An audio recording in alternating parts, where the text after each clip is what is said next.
Assalamualaikum warahmatullahi wabarakatuh. Pada kesempatan kali ini, saya akan mencoba menjelaskan mengenai golongan obat narkotik dan psikotropik.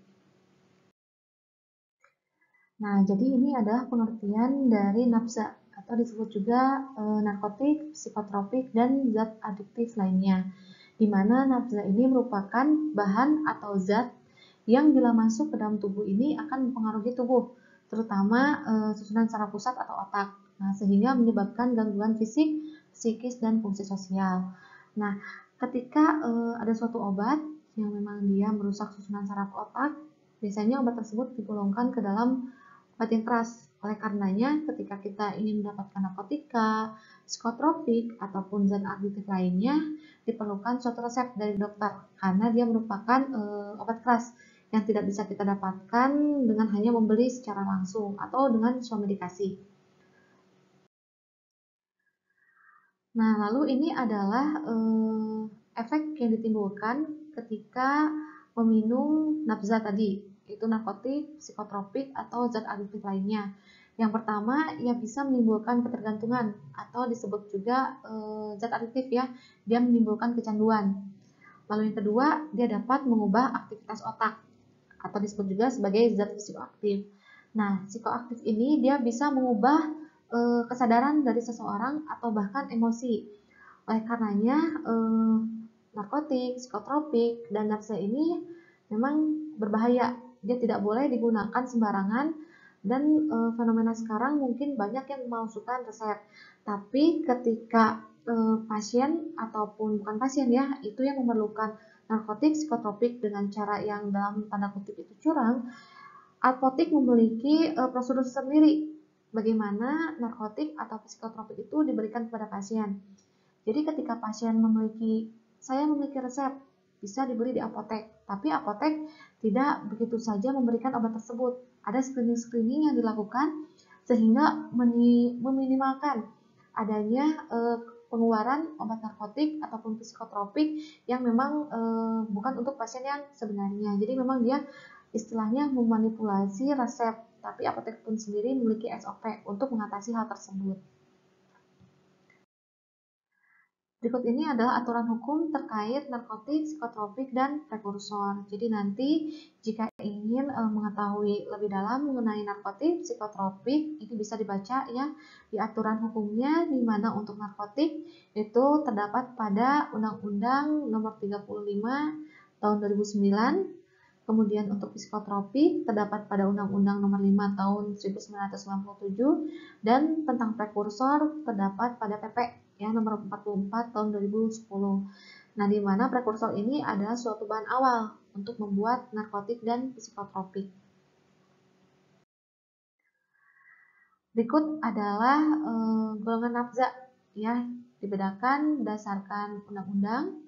Kemudian yang kedua berdasarkan efek terhadap susunan saraf pusat. Jadi biasanya semakin tinggi golongan, maka efek yang ditimbulkan terhadap susunan saraf pusatnya itu bisa dikatakan lebih parah gitu. Jadi semakin besar golongan, nanti kita akan bahas tentang golongan 1, 2, 3. Di golongan 1 ini efek yang ditimbulkannya itu akan lebih besar dibandingkan dengan golongan 2 dan golongan 3. Nah, lalu yang ketiga di sini dibagi berdasarkan yang terdapat di masyarakat serta akibat pemakaiannya. Ini juga berhubungan dengan efek yang ditimbulkan dan kemudian penggunaan dalam bidang medik. Jadi untuk yang efeknya lebih besar, biasanya dia hanya digunakan dalam bidang medik. Ya, jadi memang keuntungan digunakannya itu lebih besar dibandingkan dengan efek sampingnya. Yang pertama akan kita bahas yaitu mengenai narkotika. Dalam Undang-Undang Nomor 35 tentang narkotika dikatakan bahwa narkotika ini adalah zat atau obat yang berasal dari tanaman atau bukan tanaman. Dia bisa disintesis ataupun didapatkan dengan cara semisintesis yang dapat menyebabkan penurunan atau perubahan kesadaran atau hilangnya rasa, mengurangi sampai menghilangkan rasa nyeri, dan dapat menimbulkan ketergantungan yang dibedakan ke dalam beberapa golongan. Jadi seperti yang telah kita bahas sebelumnya ya, bahwa suatu obat itu bisa kita dapatkan secara sintesis ataupun semisintesis. Karena pada dasarnya semua obat itu berasal dari tanaman. Kemudian tanaman itu kita isolasi, diketahui bagaimana struktur awal misalkan narkotika itu sendiri, kemudian kita lakukan di lab, lakukan secara sintesis bagaimana cara kita mendapatkan struktur dengan menambahkan beberapa reagen di dalamnya. Nah, berikut ini adalah jenis-jenis narkotika. Ya, dibedakan menjadi 3 golongan. Ada golongan 1, golongan 2, dan golongan 3. Kita lihat di sini golongan 1 ini perlu digarisbawahi. Golongan 1 ini hanya digunakan untuk tujuan ilmu pengetahuan dan ia dilarang digunakan untuk kepentingan pelayanan kesehatan. Mengapa dia dilarang digunakan? Karena potensi ini sangat menimbulkan ketergantungan yang sangat tinggi, sehingga bisa kita lihat bahwa golongan 1 ini tidak ada di rumah sakit, tidak ada di apotek ya, di rumah sakit tidak ada, apalagi di apotek gitu. Karena memang untuk golongan 1 ini sangat sulit didapatkan dan tujuannya itu hanya untuk tujuan ilmu pengetahuan. Apa maksudnya tujuan ilmu pengetahuan? Contohnya, misalkan kita ingin menggunakan golongan 1 ini untuk standar. Nah, kita bisa dapatkan tapi dengan alur yang dapat disebutkan sangat rumit prosedurnya. Jadi untuk mendapatkan golongan 1 ini sangat rumit ya. Karena memang penggunaannya itu sangat sempit dibandingkan dengan golongan 2 dan golongan 3. Contohnya apa? Untuk golongan 1 ini adalah heroin, putau, kokain, dan ganja. Nah, oleh karenanya mengapa kita bisa lihat ya di media misalkan ketika ada yang punya lahan ganja itu langsung dilaporkan gitu. Karena memang ia terikat oleh undang-undang narkotika di mana ganja ini termasuk dalam narkotika golongan 1 yang tidak boleh digunakan secara umum dan dia memang dilarang di pelayanan kesehatan apalagi dimiliki oleh pribadi. Kemudian untuk golongan 2 kita bisa lihat ia bisa berkhasiat untuk pengobatan namun digunakannya sebagai pilihan terakhir. Jadi jika memang ada sakit yang bisa memakai golongan 3, pakai dulu golongan 3, namun jika golongan 3 ini tidak menimbulkan efek, itu bisa ke golongan 2. Tapi ingat, dia merupakan pilihan terakhir, digunakan sebagai pengobatan. Lalu di sini kita bisa lihat bahwa golongan 2 ini digunakan dalam terapi atau pengembangan ilmu pengetahuan. Jadi dia bisa digunakan untuk terapi dan untuk pengembangan ilmu pengetahuan pun bisa, berbeda dengan golongan 1. Nah, kalau golongan 1 dia tidak digunakan untuk terapi ya.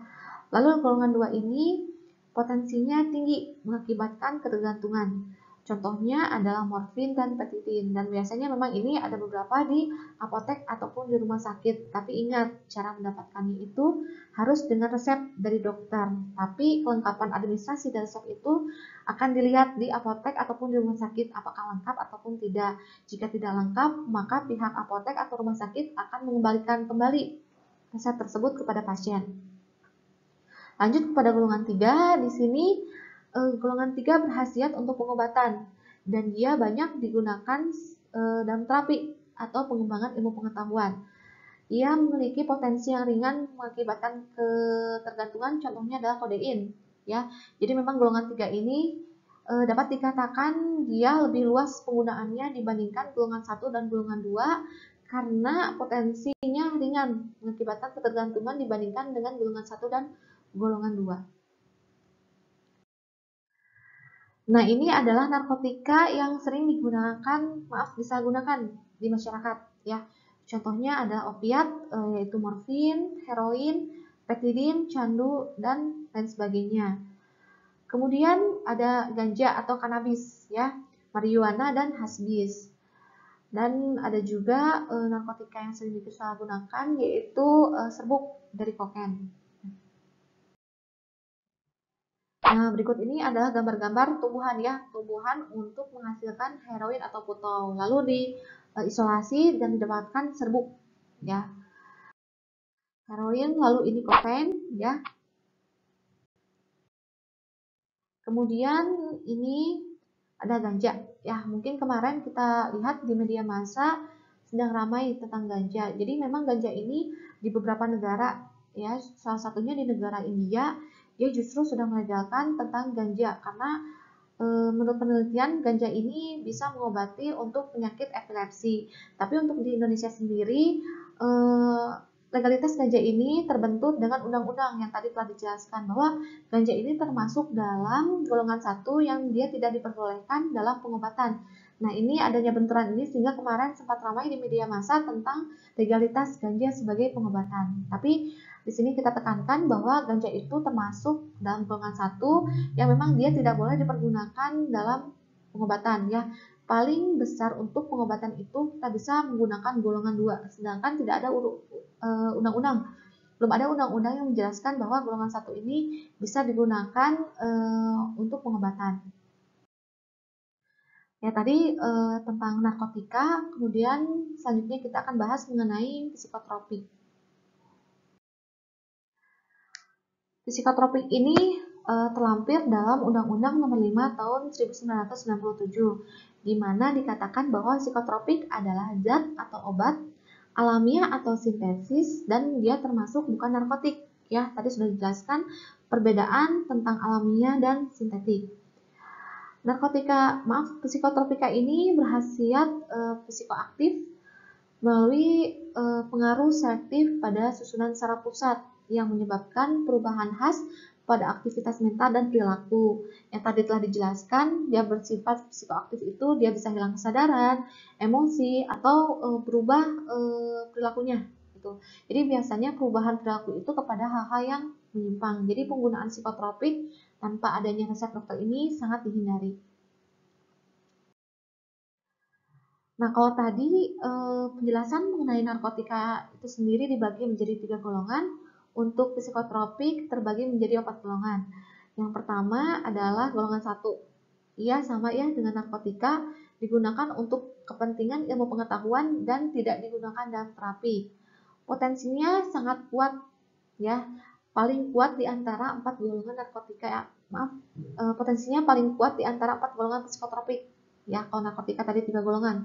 Kalau psikotropik ini ada 4 golongan. Nah, contohnya adalah ekstasi dan sabu. Untuk golongan 2, ini digunakan tujuannya untuk ilmu pengetahuan.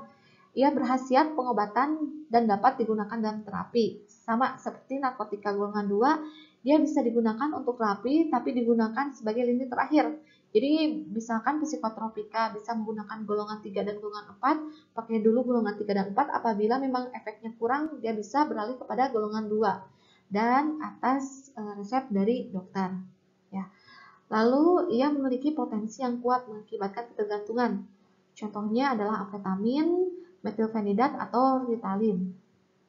Itu golongan 2. Kemudian untuk golongan 3, ia berkhasiat sebagai pengobatan dan banyak digunakan dalam terapi. Contohnya ada fenobarbital dan flunitrazepam. Ia bisa juga digunakan untuk tujuan ilmu pengetahuan dan potensinya sedang mengakibatkan ketergantungan. Ya. Dan terakhir ada golongan 4. Di sini ia berkhasiat pengobatan dan sangat luas digunakan dalam terapi untuk tujuan ilmu pengetahuan dan potensinya ringan mengakibatkan ketergantungan. Contohnya adalah diazepam, bromazepam, dan fenobarbital serta lain sebagainya. Nah, ini adalah psikotropik yang sering disalahgunakan oleh masyarakat. Ya.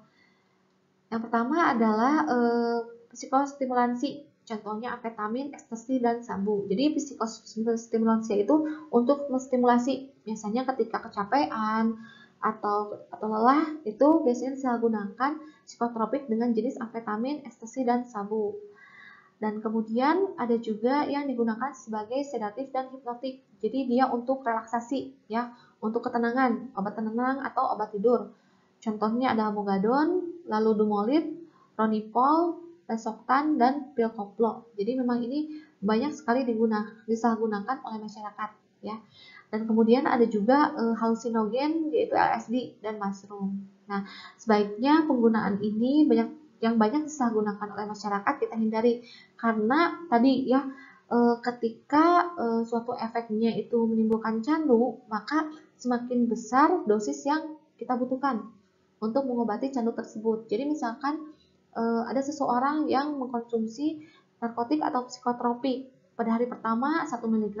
Namun lama-kelamaan karena dia mengakibatkan kecanduan, maka bertambahlah dosis dan itu sangat berbahaya bagi kesehatan.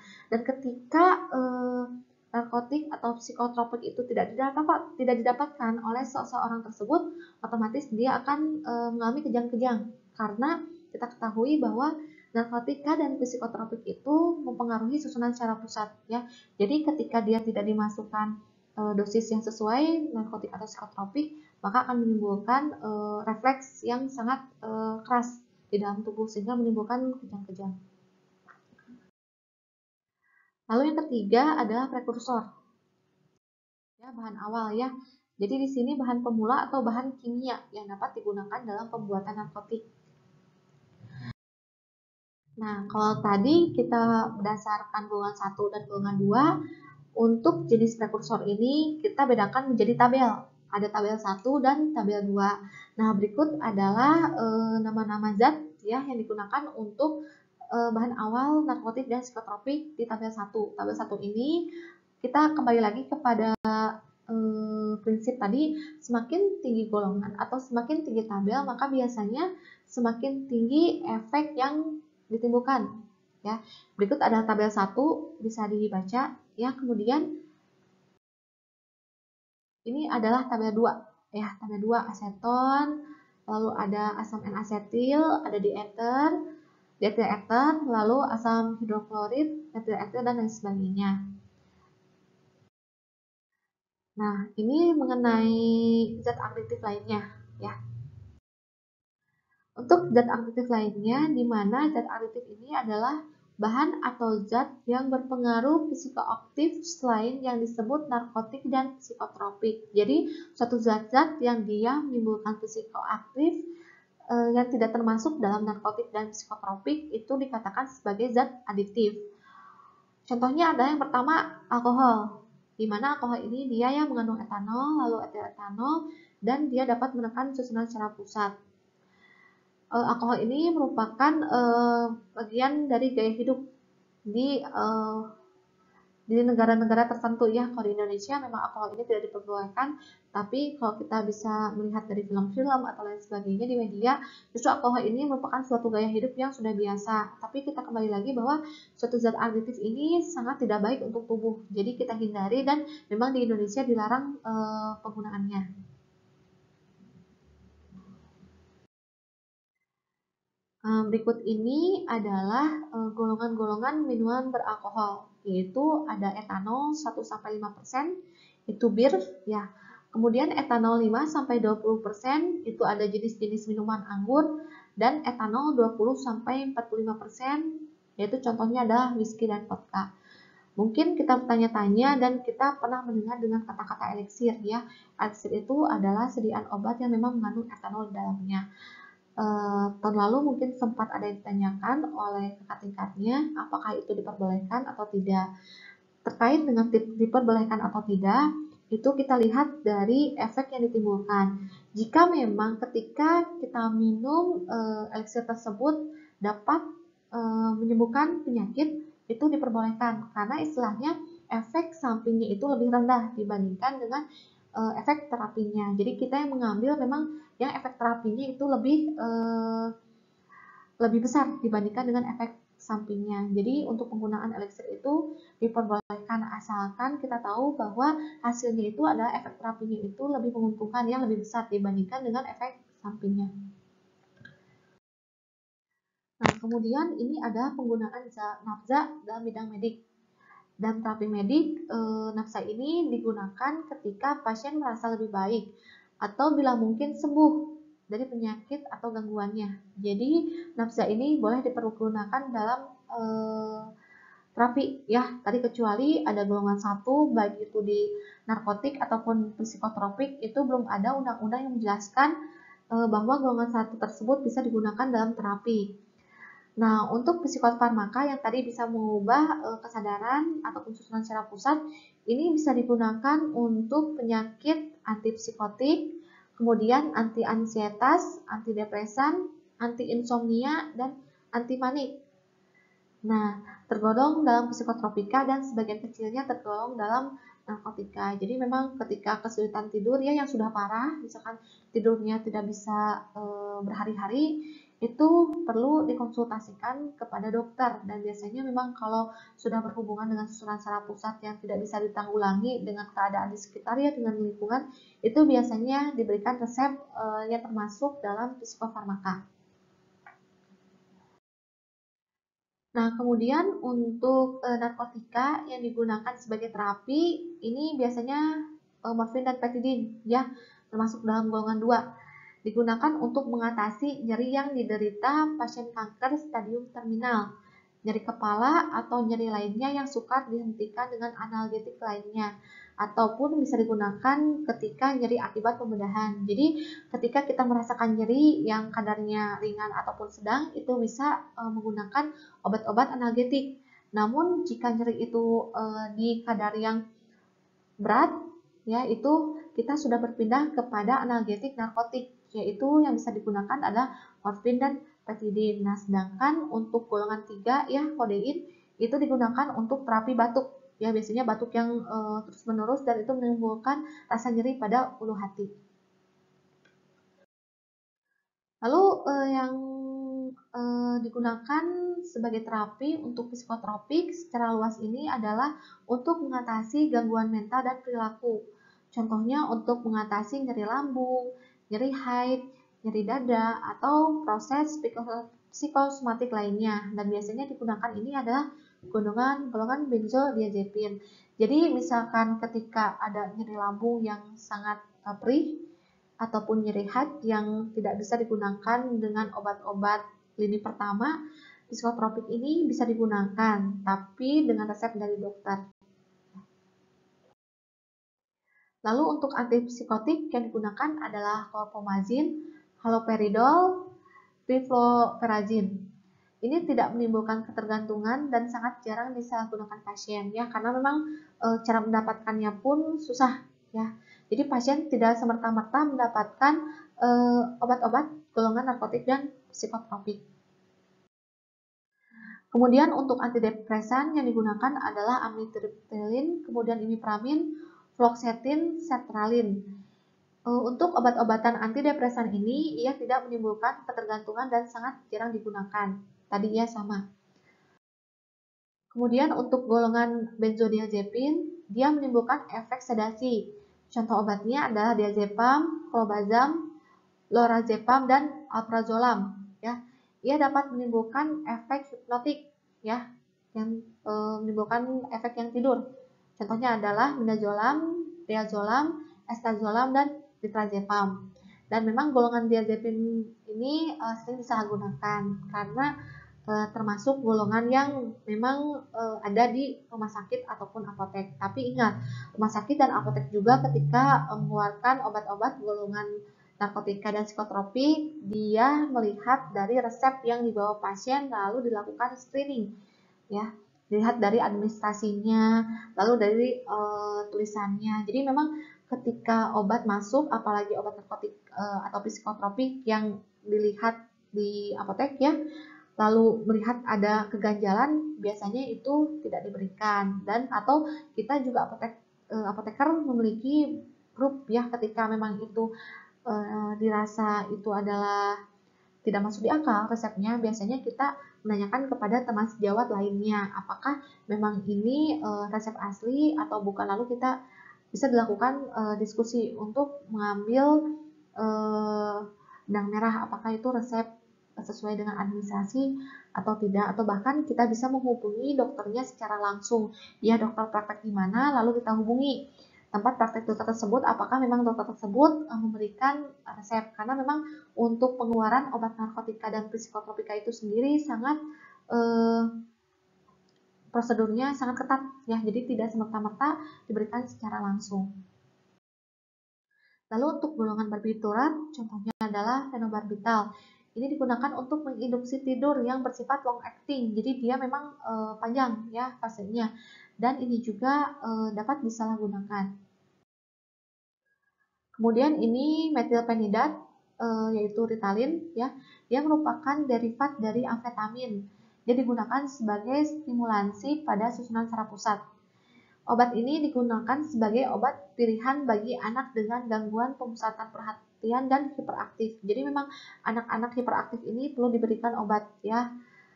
Kemudian untuk golongan metilpenidat ini memang sering disalahgunakan.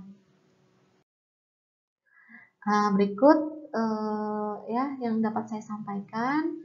Semoga bermanfaat. Terima kasih. Wassalamualaikum warahmatullahi wabarakatuh.